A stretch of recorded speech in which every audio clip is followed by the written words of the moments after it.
Hello, আমি Sayanti. Welcome to my new channel Chilli Sayanti. তো আজকে আমি ব্লিঙ্কিটে কিছু জিনিস অর্ডার করছিলাম, তো হঠাৎ করেই দেখলাম শুটকি মাছ পাওয়া যাচ্ছে ওখানে, তো আমি অর্ডার করলাম।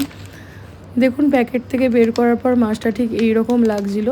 আর আমার বাবা ব্লিঙ্কিটের অর্ডারটা নেওয়ার পরেই ঘর থেকে চলে গেছে, বলছে যে কীরকম গন্ধ হবে, মানে চারিদিকে লোক জানতে পারবে তুই এসব কী করছিস।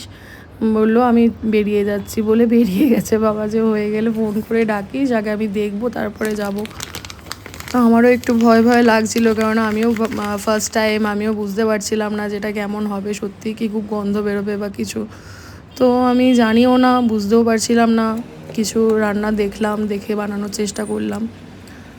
দেখুন, আমি গরম জলে প্রথমে মাছগুলোকে একটু 10-15 মিনিটের জন্য রেখে দিচ্ছি। তারপর আমি কড়াইতে তেল গরম করলাম। এবার মাছগুলোকে একটু ভেজে নেবো। প্রচণ্ড ছিট ছিল, আমি জানতাম না এত ছিটবে, তো আমি একটু পালিয়ে পালিয়ে যাচ্ছিলাম। মাছগুলোকে একটু লাল লাল করে ভেজে নিচ্ছি। অ্যাকচুয়ালি আমাদের বাড়িতে কখনো শুটকি মাছ রান্না হয়নি। ইভেন আমি ফার্স্ট টাইম আমাদের বাড়িতে এটা এনেছি, আসেও নি কখনো আমাদের বাড়িতে। তেলের মধ্যে আমি লঙ্কা দিয়ে দিলাম আর কুচিয়ে রাখা পেঁয়াজ দিয়ে দিলাম। এবার এটাকে আমি একটু ভালো করে ভেজে নেবো। আমি না একটা কাজ করেছিলাম এর মধ্যে, জানলা দরজা সব বন্ধ করে দিয়েছিলাম যাতে কোনো গন্ধ বেরোলেও কেউ না জানতে পারে। তো এর মধ্যে আমি অ্যাড করে দিলাম জিরে গুঁড়ো, ধনে গুঁড়ো, নুন আর হলুদ গুঁড়ো দিয়ে এটাকে আমি একটু ভালো করে ভেজে নেব। ভাজা প্রায় হয়ে এসছে, তো এবার আমি এর মধ্যে অ্যাড করে দিলাম টমেটোটাকেও একটু নাড়াচাড়া করে নেব।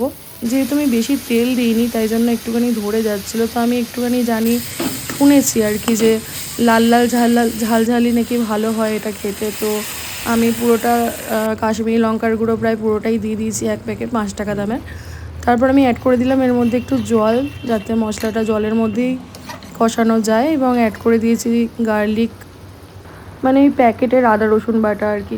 তো যাই হোক, ভাজা মাছগুলো আমি এর মধ্যে অ্যাড করে দিলাম। এবার এটাকে ততক্ষণ পর্যন্ত কষাতে থাকবো যতক্ষণ না জলটা পুরো শুকিয়ে তেল বেরোচ্ছে। এটা কষানো হচ্ছে আর আমার বুক ধরফর করছে যে বাইরে কি জানি কেমন গন্ধ যাচ্ছে। তো আলটিমেট আমি যদি শুটকি মাছের রিভিউ দিই, তো এমন কিছু স্মেল কিন্তু বেরোয়নি।